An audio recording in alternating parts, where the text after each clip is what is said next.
The Head. The Head by Zhou Dedong. Everyone decided to go to that abandoned office building on school anniversary day. On the anniversary, most people would be in the auditorium or sneaking out to have some fun, so no one would notice. 3 days before the anniversary, as the date drew near, everyone was both nervous and excited. We had prepared a lot in advance. Flashlights, wooden sticks, in case something crawled out at some point, and Xiao Bei had even brought a knife. She said it could be used to pry open doors that would not budge.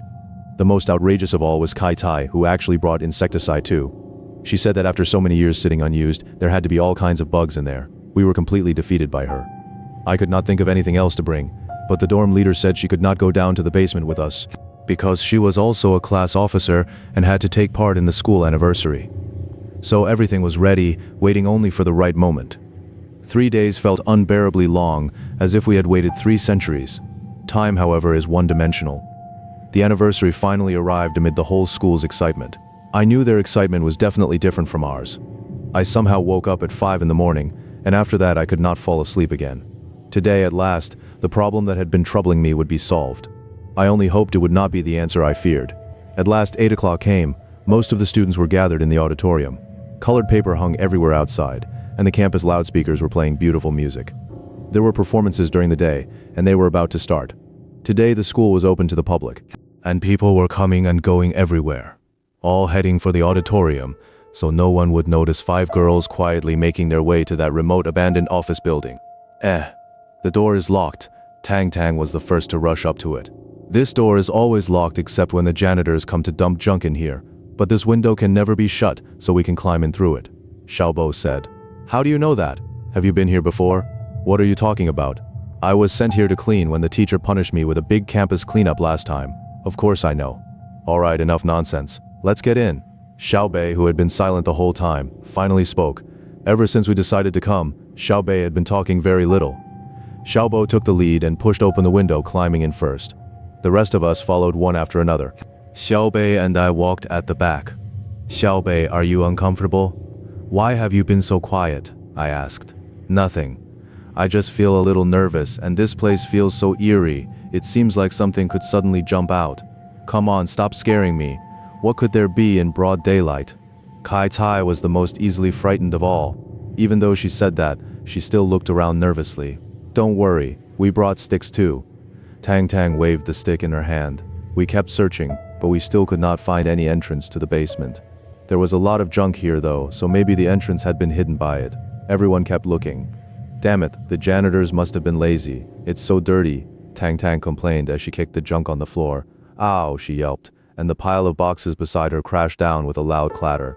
Stupid broom, Tang Tang said angrily, turning around, then suddenly fell silent. Because she saw a door, a red door. We saw it too. A door in itself was nothing special, but the feeling it gave off was so strange that it made our skin crawl. Alright, stop staring. Let's open it and see, Xiaobo said, stepping forward to push it. Wait. I stopped her at once. Why? Look at what's above the door. I pointed up. All 5 of them immediately crowded over to look. There is no lock on the door. What are you pointing at? Xiaobo asked in confusion. As she spoke, someone must have shoved her from behind while trying to lean in closer. Under Xiaobo's push, the door did not open, but that thing had already been damaged. I suddenly realized danger was drawing near. You trying to get me killed? Xiao Bei cried. If the door opened and there were something like a cliff below, wouldn't I be dead? Of course not. This door has not been opened for ages, and even the dust on it is still untouched.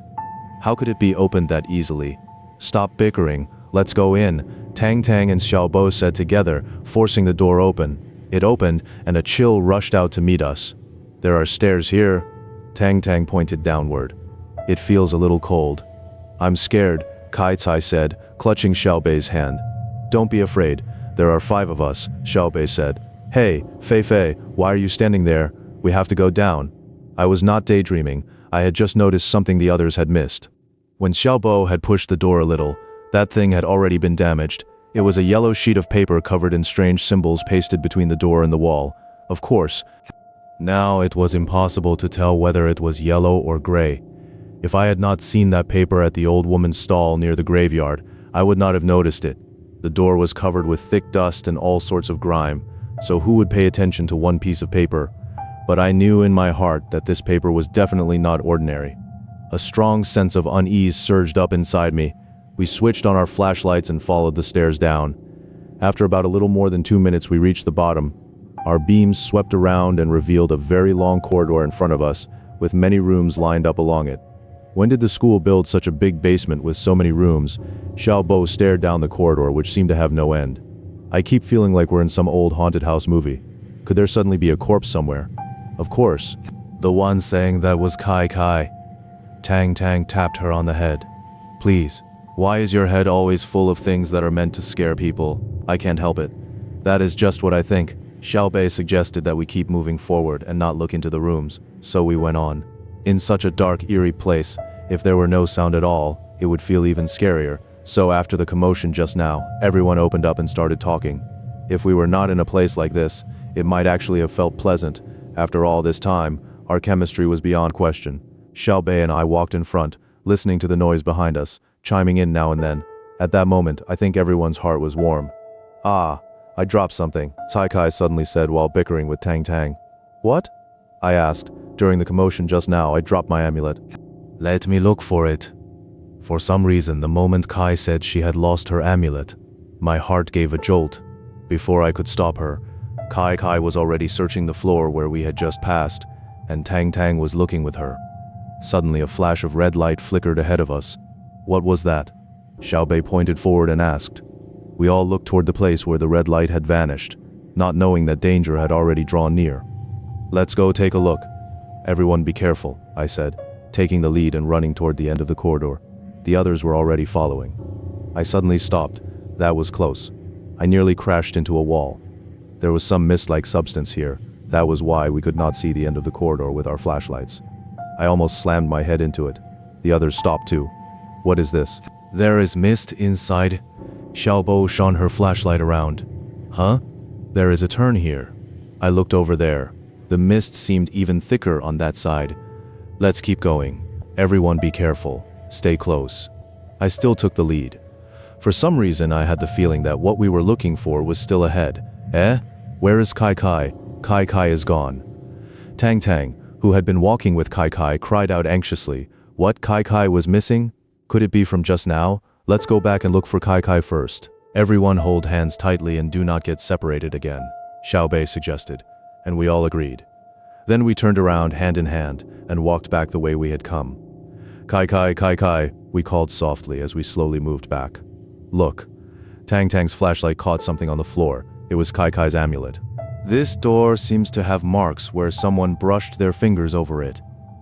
Xiaobei stepped aside and pointed at the door. Look at the handle. The rest of the door is covered in dust, but there are traces here where something was just held.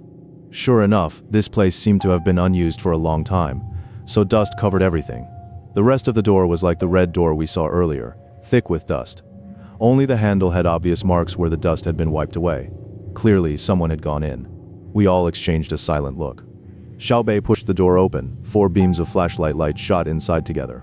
The room was empty, nothing was there, and it could be taken in at a glance. There was even a small inner partition. We carefully called Kai Kai's name and swept our flashlights around the room. I was walking almost backward at the rear, keeping most of my light behind me. I did not even know why I was doing that.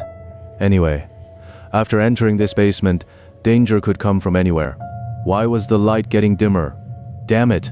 The flashlight beam went out. In an instant, everything around us was swallowed by darkness. What happened? I just changed the batteries. What's going on? Tang Tang's voice came from somewhere. That is not right.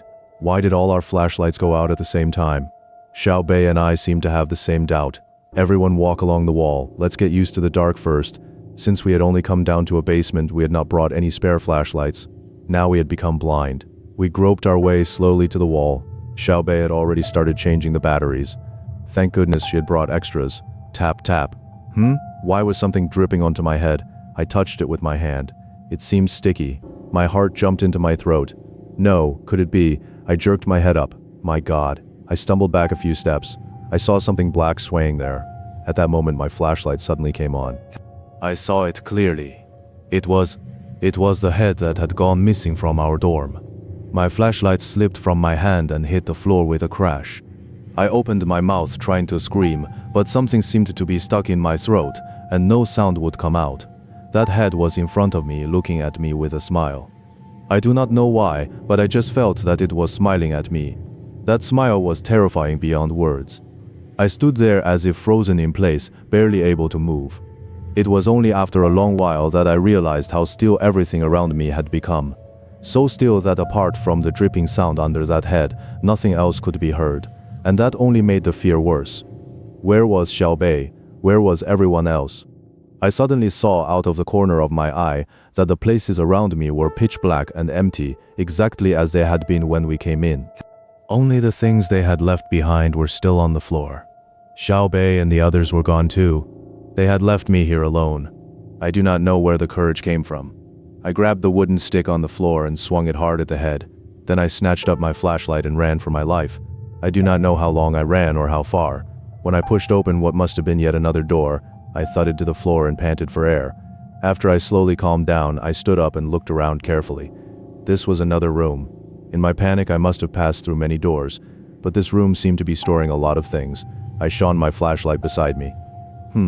It was a bed, and it was the kind of bunk bed used in student dorms. The table beside it was piled high with books. Then there were a few broken stools. After the excitement from just now faded, I felt lost. We had come in as 5 people, but now I was the only one left. Xiaobei, where are you? Should I go out first and call people back to look for you? I sat down helplessly. In the beam of my flashlight I saw a notebook. A notebook was nothing special, but a name had been written on it in fountain pen. Shuna. I quickly picked it up and brushed off the dust. When I opened it, I found pages and pages of diary entries. Hope rose in my heart. Maybe I could find something useful in here. I flipped to the entries for April, wanting to see whether anything important had been mentioned. April 1. Xiaoting seems to be in a very bad mood lately. Today we went shopping together. She seemed distracted the whole time, and whenever I asked her, she would not say anything. What could be on her mind? Could it be that she no longer thinks of me as her best friend? I feel a little stifled. April 3. I heard Xiaoting crying again. At night, after everyone had fallen sound asleep, I seemed to hear someone crying in a daze. It was Xiaoting. She has been like this a lot lately. Could it be because of a breakup? But I have never heard that she was in love with anyone. I went over to comfort her. She said she was fine and told me to go back to sleep. She would just sit quietly by herself, though I was worried I should not disturb her. If she wants to say something, she will tell me. April 9. Today was the school's physical examination. When it was our class's turn, Xiaoting was nowhere to be found. I searched everywhere for her but found her crouched under a tree behind the office building, crying, while the principal stood beside her saying something. I went over and told her to go for her exam, but the principal coldly said, "She does not need to be examined. You go first." I was truly shocked by the expression on the usually kind principal's face. April 11. Xiaoting has been going to the principal's office far too often. I asked her whether she had something to apply for. She still just shook her head and said nothing. Xiaoting has always liked keeping things bottled up inside by herself. I am worried about her. I flipped through the diary page by page. When I got to the entry for the 12th, I was stunned. It was actually like this. Then, April 13, I knew Xiaoting had gone to the principal's office again. I went to look for Xiaoting and wanted to wait for her outside. Then something I could hardly believe happened. A figure drifted down from the second floor and landed on the iron railing in the garden behind the building. In an instant, the head was caught on the railing, while the body hit the ground beside it with a dull thud. I stared blankly at everything. That person was Xiaoting. A shrill scream tore from my mouth. I really could not believe the truth in front of me. My best friend, the friend who had been alive and well that very morning, was just gone like that. A large crowd gathered around. My vision blurred. The principal said Xiaoting had come to the office to ask for help with her studies because she had recently been very troubled by her drop in physics scores. The principal was a famous physics professor. He said she had been tired and wanted to get some air, but had not expected her to lose her footing and fall. Then teacher Zhang just happened to come in and said he had seen it, so he testified for him, but I could clearly see the unease on teacher Zhang's face. Who would have thought someone could die even from the second floor? What a good student she had been. The principal put on a look of regret. The police and Xiaoting's parents came, took a statement and left. Poor uncle and auntie, they cried like people made of tears. Several teachers stood nearby trying to comfort them. I know Xiaoting's death must have had something to do with the principal. It had to be him. I will never forget what she cried to me yesterday. They were all lying, but who would believe me, and the principal had influence. Otherwise, how could he have become the principal of a high school when he was only in his early 30s? Otherwise, why would teacher Zhang shield him? I know it had to be him, but what am I supposed to do? What am I supposed to do? I finished the diary and took a deep breath. So that was it. So later the school concealed the whole thing and recorded Wang Yiting as missing. So Xuna, unable to clear her best friend's name and unable to speak the truth because of her overwhelming guilt, could no longer bear the pressure of it all and took her own life. Because 2 students had died one after another, even the principal, powerful as he was, could no longer keep his position, so he was moved to the Political and Educational Affairs Office. I understood everything made sense. The real instigator. I looked at my watch. It was almost 11. We had to find Xiaobei and the others before 11. At 11 noon, the whole school would be eating together in the cafeteria, and this basement extended toward the cafeteria. There had to be a place directly under it. I searched the basement for Xiaobei and the others, stopping now and then to listen for footsteps. The time for the school's shared meal was getting closer and closer, but I still had not found them. Where are you all? Where are you? I cried out anxiously in my heart. Suddenly, another flash of red light appeared in front of me. I froze for a moment, then quickly ran toward the direction where the red light had vanished. Ahead, there was a red door, another red door, just like the main basement door. There were talismans on it too, and they had also been damaged. I stood in front of the door, imagining what I would see after going in.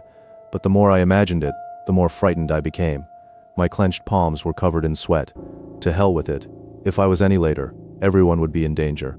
I shoved the door open and tightly shut my eyes. There was actually a faint light. I slowly opened my eyes and saw Xiaobei and the others lying on the floor. Facing them was a table, and on the table a candle was burning. On the table sat the puppet head. Unlike before, when it had looked so eerie, now it gave off the feeling that it had no life at all, as if it were simply a wooden dummy head, no spirit attached to it. Only, on the wall beside it there was a square recess. It was just the right size for a human head, and inside it there was a bottle. Something else caught my eye too. Several talisman papers were stacked on the table. After looking over the room, I ran to Xiaobei, helped her up, and called to her softly. After a while, Xiaobei reacted and slowly woke up. What happened to you?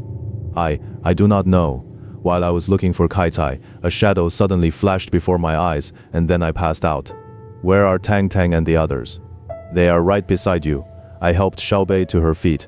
And then we went to wake Tang Tang and the others together. But no matter how we called them, they would not wake up. I do not know what happened to them, but their breathing was even, so there should not be any danger. Once we got out, we would send them to see a doctor. The scene in here was too strange. Xiaobei helped them over to the corner. And you? Did you find anything? I roughly told her what had happened after we got separated. Oh, like that. Then it was Wang Yiting's ghost causing trouble. But the director's death was his own doing. Wang Yiting was carrying his child. And yet he killed her to keep her quiet for the sake of his reputation.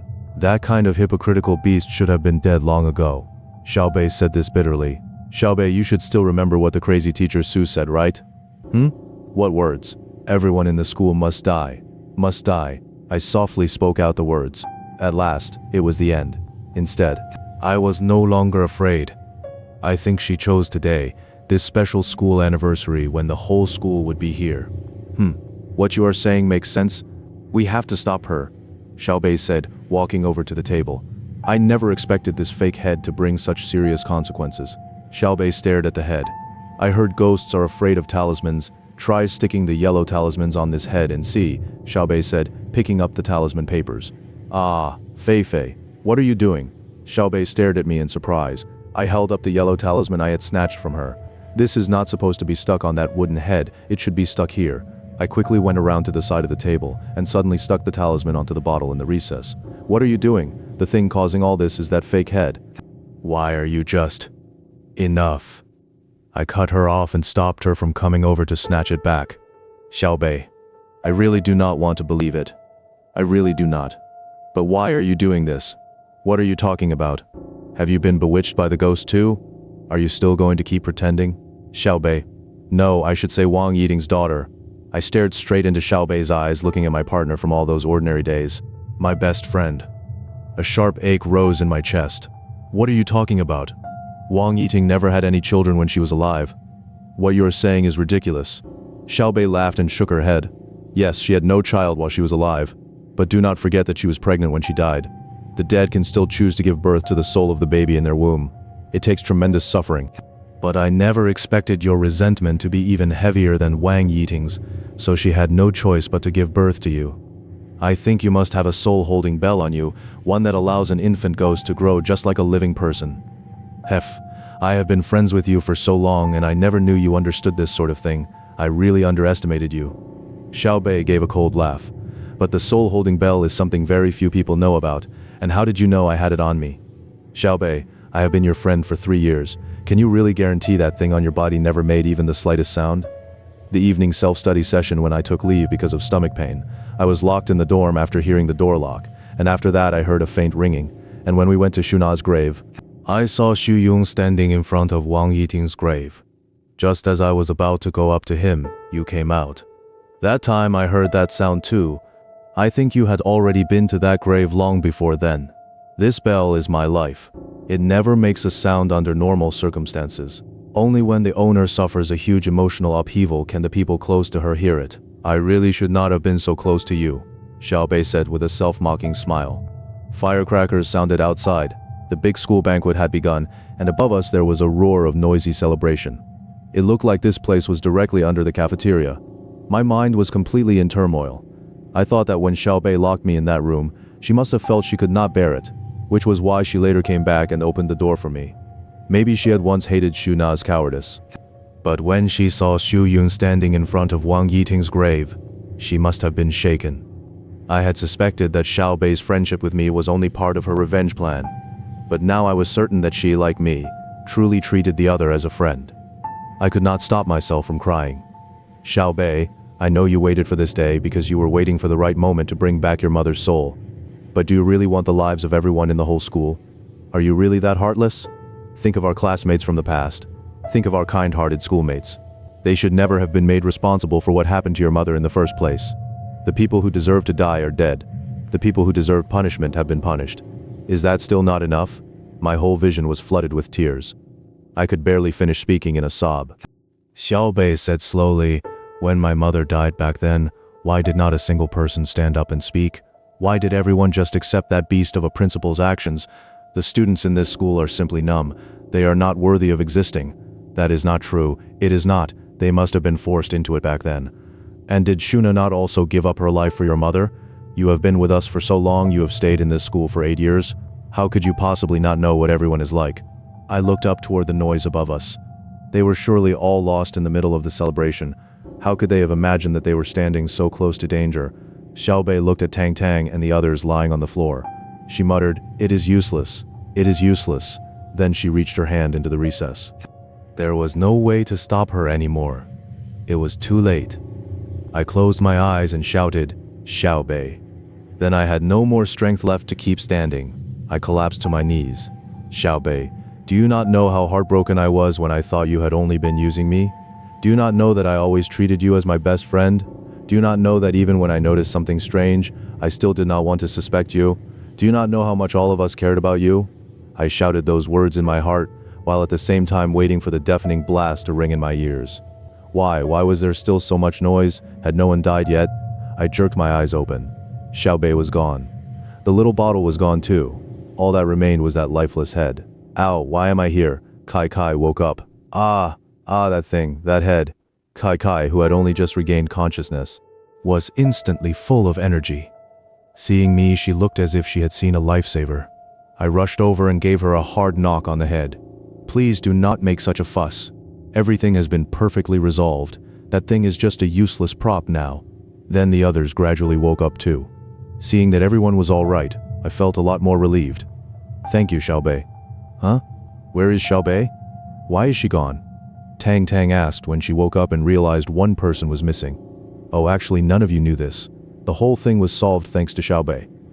In fact, Xiaobei is from a Taoist family. She had been specially sent to our school. Now the matter has been resolved completely and Xiaobei has gone back to report. She left in such a hurry, so luckily I had read a lot of fantasy novels before. Only then could I casually make up such a reason. Otherwise I really would not have known what to say."